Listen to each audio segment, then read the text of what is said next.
Élèves de première année, salam alaikum wa barakatuh. Inch'Allah, pendant cette vidéo-là, je vais essayer de vous montrer quelque chose qu'on a vu déjà auparavant à propos de l'alimentation chez les êtres vivants. Et on a dit qu'il y en a deux types d'animaux ou bien d'êtres vivants, ceux qui sont capables de produire la matière organique seulement avec la matière minérale, alors que d'autres ils ne peuvent pas la synthétiser à partir de ces deux éléments qu'on vient de dire.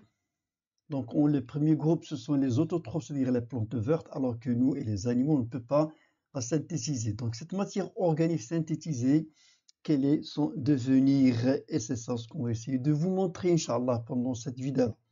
Donc, à la barakatillah. Pour cela, on va essayer de vous présenter un exercice. Il dit que le tableau montre l'évolution de la masse du chimpanzé sous nourrition artificiellement, c'est-à-dire pas avec le lait maternel, à la masse du lait consommé en fonction de l'âge.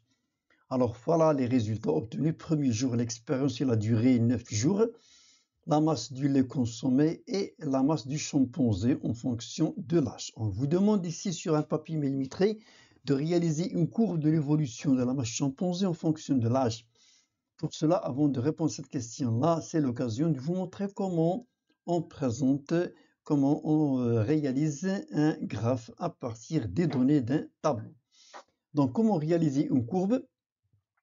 Alors, je vais essayer de passer brièvement parce que ça vous aurez l'occasion de faire pause, de lire attentivement les différentes étapes. Et je pense que déjà vous avez une idée comment construire un graphe et réaliser une courbe. Donc, une courbe, c'est quoi? Il représente des données chiffrées sous forme de chiffres et permet de visualiser facilement, c'est-à-dire de lire facilement les résultats. On peut construire une courbe à partir d'un tableau qui représente des courbes sous forme de x, y. Voilà par exemple un énoncé. On vous demande de construire la courbe montrant l'évolution de la masse d'une souris en fonction de son âge. Et voilà les données dans un tableau qu'on va transformer sous forme d'un graphe. Pour cela, on a à construire ce qu'on appelle un repère qui est formé par deux axes, un axe vertical et un axe horizontal. Ici un angle droit et ça on l'appelle cet axe, c'est l'axe des ordonnées et celui-là l'axe des abscisses. Alors, la première des choses, on va construire cela et on va, voilà, faire des valeurs, repérer chaque grandeur sur cet axe-là et sur cet axe-là. Et la dernière étape, nommer les axes et préciser l'unité. On va donner ici un nom, c'est quoi? Ça veut dire ici ce qu'on va mettre ici et ce qu'on va mettre ici. Alors, dans notre cas, un point correspond à un couple de valeurs x, y. Repérer l'intersection entre les deux points et procéder de même manière pour toutes les couples de données. Voilà le résultat qu'on peut obtenir. Donc ici, par exemple, la masse de la souris et ici, normalement, la durée. Voilà les intersections entre les deux. Par exemple, 2 jours, ça peut correspondre à la masse de 15, 4, ça peut correspondre à 30, 6 à 25, etc. jusqu'à la fin. Et voilà l'intersection entre les deux. Alors, l'étape suivante, on va tracer la courbe. Donc, on va relier les points obtenus à main levée. Ça veut dire que ce n'est pas obligatoirement d'utiliser la règle. Donc, voilà comment va-t-on procéder. Et on va donner un titre normalement, ajouter un titre. Donc, le titre, toujours, c'est la même chose. Et x, les éléments qui sont ici, x en fonction de y. Donc, on laisse ce qui est ici et on ajoute en fonction de cela. Donc, ici, l'évolution de quoi? De la masse de la souris en fonction de l'âge. Alors, voilà ce qu'on peut obtenir, la courbe. Donc, elle est là. Et on va passer à l'étape suivante. On vous demande à la question suivante de décrire une courbe, c'est-à-dire de la transformer en phrase. Alors, énoncé, voilà, ici vous allez décrire l'évolution de la masse d'un manchot pendant les premières semaines de sa vie. Donc ici vous avez, voilà, la courbe qu'on a obtenue et comment va-t-on décrire cette courbe-là. Donc normalement, ce qu'on va faire, on va, voilà, limiter chaque partie. Donc voilà, une courbe qui varie. 3 variations, première, deuxième, troisième, quatrième variation. On appelle ça le premier segment, deuxième, troisième et quatrième. Donc, comment on va lire cela? Donc ici, de début jusqu'au ici, c'est-à-dire à 10, et ici, de 10 jusqu'à 15, et ici de 15 jusqu'à 40 et de 40 jusqu'au 50. Donc, on va rédiger le texte. Donc, pour rédiger le texte, voilà, ici, de ce point-là, donc on monte. Donc, c'est quoi ça? C'est une augmentation de quoi? De la masse. Ici, il n'y a pas de changement. Donc, un trait qui est horizontal, une stabilité. Ici, une diminution et ici, une augmentation. Donc, chaque segment, on va lui correspondre une phrase. Alors, donc, exemple de réponse de ce qu'on vient de dire. Ici, augmentation, stabilisation, diminution et augmentation. Voilà. Revenons maintenant à notre exercice qu'on a déjà au début. Donc, de la même manière, on va procéder pour répondre. Donc, voilà le résultat qu'on peut obtenir à la fin de l'exercice. Voilà la courbe qu'on obtient. Voilà. Donc, on a ici une seule partie, on n'a pas deux parties comme on a vu pour le manchot et la souris. Donc, que conclure à partir de l'analyse de l'évolution de la masse du chimpanzé? On constate qu'il y a une augmentation de la masse du chimpanzé en fonction de l'âge. Montrer que l'augmentation de la masse du chimpanzé est l'effet de la production de la matière. Bien sûr, lorsqu'il mange du lait, le lait contient de la matière organique, il va s'ajouter à la masse du chimpanzé. Donc l'augmentation de la masse du chimpanzé résulte de l'augmentation de la consommation du lait. Quatrième question, comparer la masse du lait consommé à la masse du chimpanzé. Donc, qu'est-ce qu'on constate si on va voir le tableau? On constate qu'une partie de la masse s'est ajoutée, du lait s'est ajoutée à la masse du chimpanzé, mais il y a une autre partie qui n'a pas été utilisée. Bien sûr, il va être rejeté. Donc, la quantité du lait consommé est la cause de la production de la matière. Donc, si on compare la production de la matière, on constate que chez les animaux, la production se fait à partir de la consommation de la matière organique, alors que chez les végétaux, elle est faite à partir de la matière minérale. Donc, voilà un autre exercice. Le document 1, le graphique plutôt, le graphique 1, graphique 2, graphique chacun nous présente quoi? Ici, c'est la variation de nombre dans un écosystème. Ici, la variation de la masse. Ici, la variation de l'énergie. Donc, voilà, qu'est-ce qu'on peut constater? Donc, si on prend un écosystème, on constate ici, voilà, le nombre, par exemple, des producteurs, ici des herbivores, ici des carnivores, ici des omnivores. Donc, quelque chose qui attire l'attention, c'est quoi? On allant de la base vers le haut. Voilà. Et ça pour la masse. Et ça pour l'énergie. Donc, la question demandée, en se basant sur les trois graphiques que j'ai présentés ici ensemble, indiquer comment varie le nombre de consommateurs et la masse et la quantité d'énergie tout en allant d'un maillon vers le haut. Donc, on constate la chose sous forme de pyramide. Donc, ça diminue progressivement en allant de la base vers le sommet. Donc, il y a une diminution tout en allant vers le haut, que ce soit pour le nombre, que ce soit pour la masse, que ce soit pour l'énergie.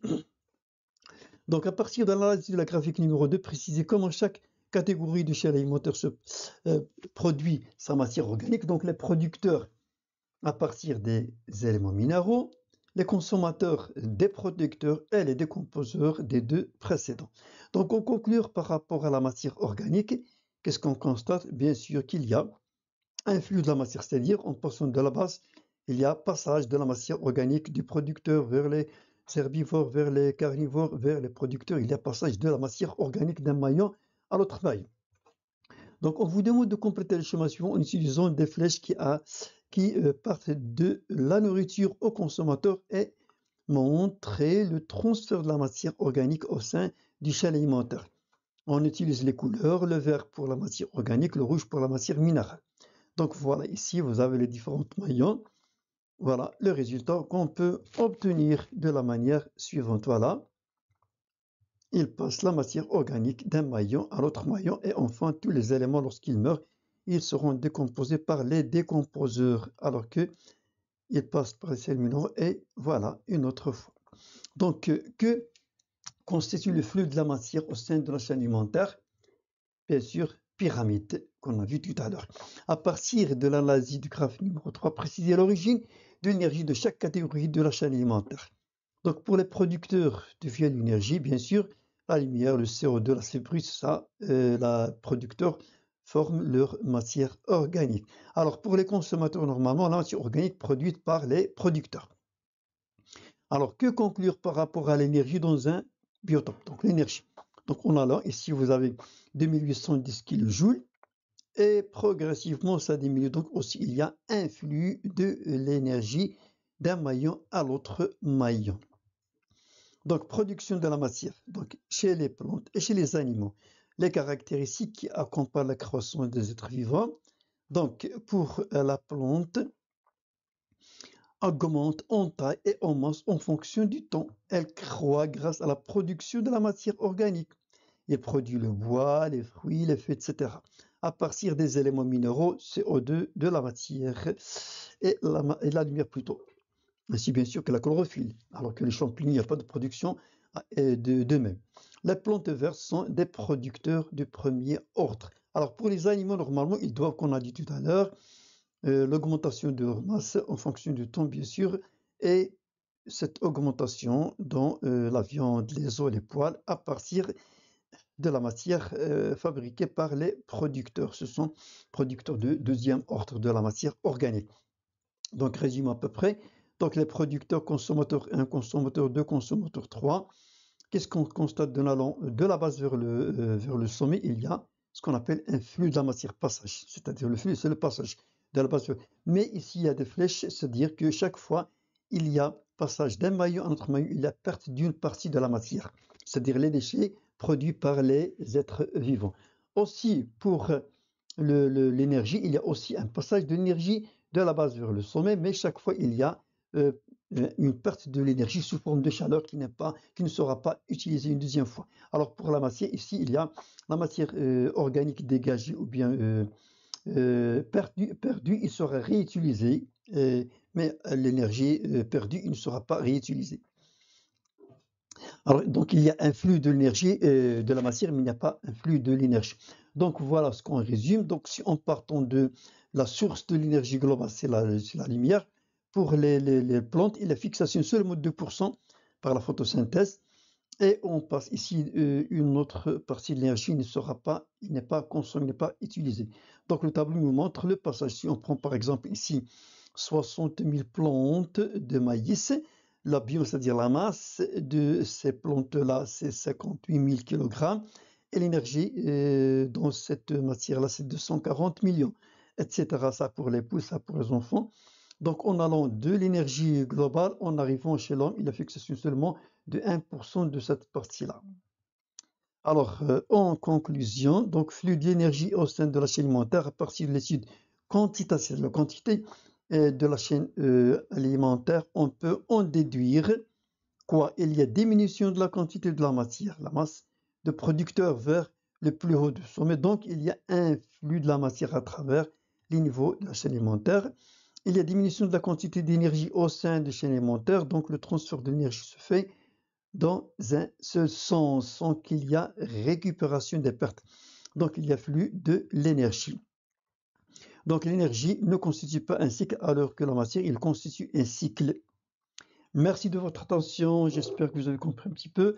Alors, je vous laisse toujours, comme d'habitude, avec cette citation qui dit que ne vous découragez pas lorsque vous travaillez. C'est souvent la dernière clé, le dernier essai que vous faites du trousseau, c'est-à-dire le trousseau, c'est l'ensemble des clés qui ouvrent la porte. Donc, essayez toujours et essayez et vous ne découragez pas. Bon courage et à la prochaine fois, Inch'Allah.